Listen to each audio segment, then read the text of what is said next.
मनसेचे अध्यक्ष राज ठाकरे यांनी आज पुण्यामधल्या पूरग्रस्त भागांची जाऊन पाहणी केली आहे। यावेळी राज ठाकरे यांनी नुकसानग्रस्तांसोबत संवाद सुद्धा साधलाय।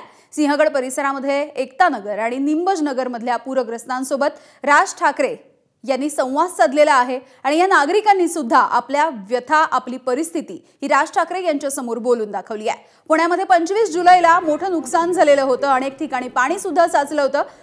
पुण्यामधल्या सिंहगड रोड परिसरामध्ये पुराचं पाणी शिरलेलं बघायला मिळालं होतं आणि त्यामुळे इथल्या नागरिकांचं मोठं नुकसान झालेलं दिसलं होतं।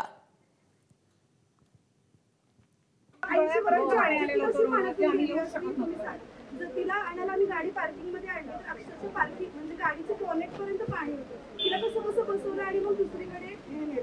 सो हे किती हे आणि सकाळी जेव्हा चेक केलं तेव्हा काहीच नव्हतं। नंतर आम्हाला आज वॉर्निंग मिळाली सकाळी, ते आधी त्या दिवशी मिळाली असते तर आमच्या सगळ्या गाड्या वाचल्या असत्या।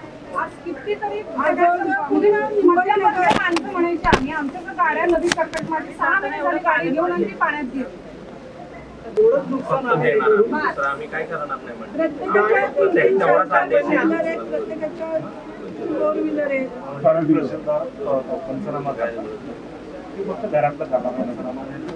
गाड्यांचं वगैरे पण केलं पाहिजे। गाड्यांचं इन्शुरन्स वगैरे नाही, इन्शुरन्स वाले नाही म्हणताय।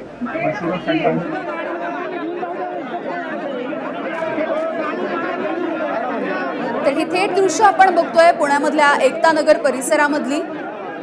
मनसेचे अध्यक्ष राज ठाकरे हे आता एकता नगर परिसरामध्ये पोहोचलेले आहेत आणि तिथल्या नागरिकांच्या समस्या जाणून घेत आहेत। या भागाला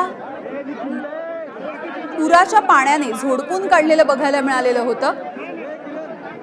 25 जुलैला इथे खूप मोठ्या प्रमाणावरती पाणी शिरलं होतं आणि त्यामुळे अक्षरशः या रस्त्यांवरून बोटींनी आता नागरिकांची सुटका करण्याची वेळ त्यावेळेला आलेली होती।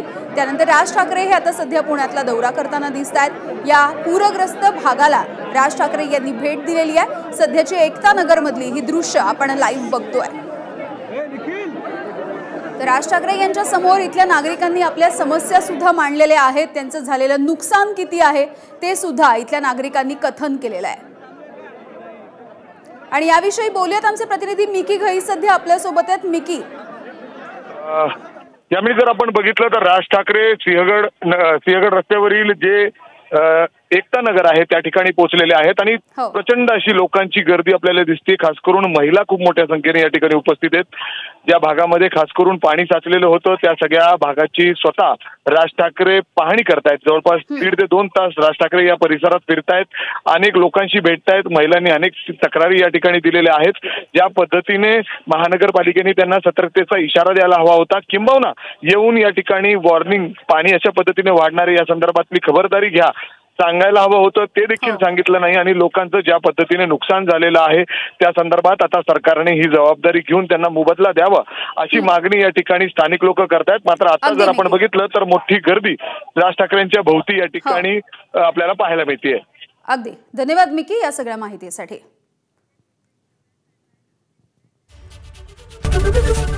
एबीपी माझा, उघडा डोळे बघा नीट।